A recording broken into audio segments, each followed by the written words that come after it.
Today, what are we going to talk about? We are going to discuss a very interesting question. Can happiness be bought with money? And if the answer is yes, then how much does happiness cost? Everyone answers this question from their own perspective, but based on my observations, people with less money usually believe that happiness can be bought. Wealthier people, on the other hand, often say that you cannot buy happiness, but you can buy comfort. Today, we will look at this question from different angles and try to find a clear answer. And you, don't forget to write your opinion in the comments. Let's begin.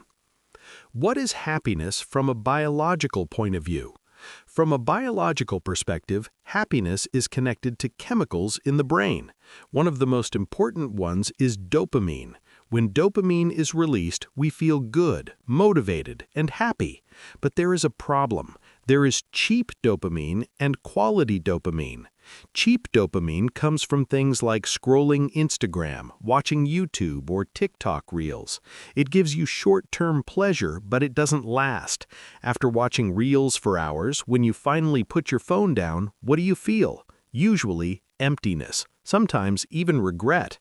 So basically, you paid with your time and attention to get a short and fake version of happiness. What is real dopamine? Now let's talk about real, high-quality dopamine.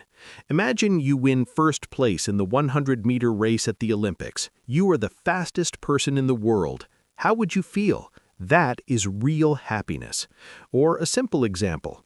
You spend hours trying to solve a problem, and suddenly you find the solution. And it turns out to be simple. That yes moment, that is also real happiness. This kind of happiness cannot be bought. You can only get it through effort and progress. Of course, some things can give short-term happiness. For example, buying a new iPhone. You feel excited for a few days, maybe a week, but then it becomes normal. This is called hedonic adaptation in psychology. People quickly get used to new things. Conclusion, biological part. So short-term happiness can be bought, but real, long-term, meaningful happiness comes from effort and personal growth. From a religious point of view, a small note, I am not a religious expert. This is just my personal opinion. In many religions, gratitude is very important. Being thankful for what you already have can increase your happiness, and this is free. It depends only on you. There is another way. Giving to others, helping people in need.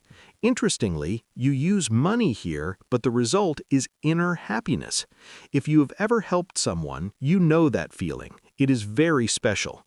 In a way, you are buying happiness, but in a meaningful and positive way.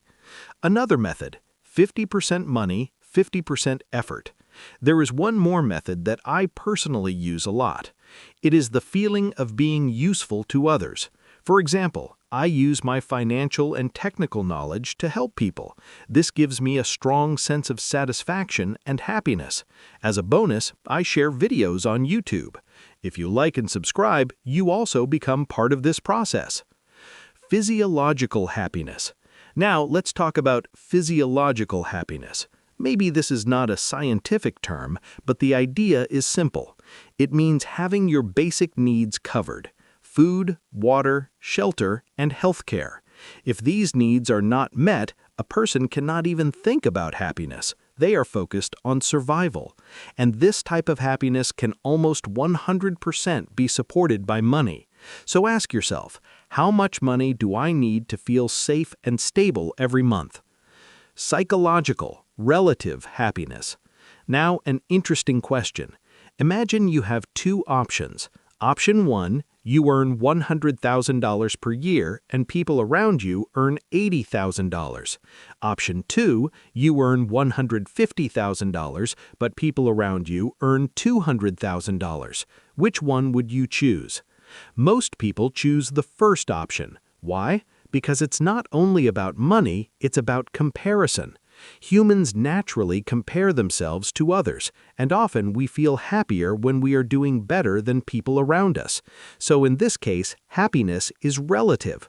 But this is a dangerous mindset, because there will always be someone who earns more than you, and then you may feel unhappy again. Peace of mind. calm happiness. Now, one of the most important types of happiness, peace of mind. Imagine you don't have enough money. Your child needs medical care, but you can't afford it. You are not healthy yourself. You can't bring food home. You can't support your family or relatives. In this situation, can you feel happy? It is very difficult because you cannot fulfill your responsibilities. This creates stress and pressure. Here, money plays a very important role. Money allows you to support your family, take care of your health, help others, and most importantly, it gives you peace of mind. So this type of happiness can largely be supported by money. Final conclusion: you cannot fully buy happiness with money, but you can buy short-term pleasure.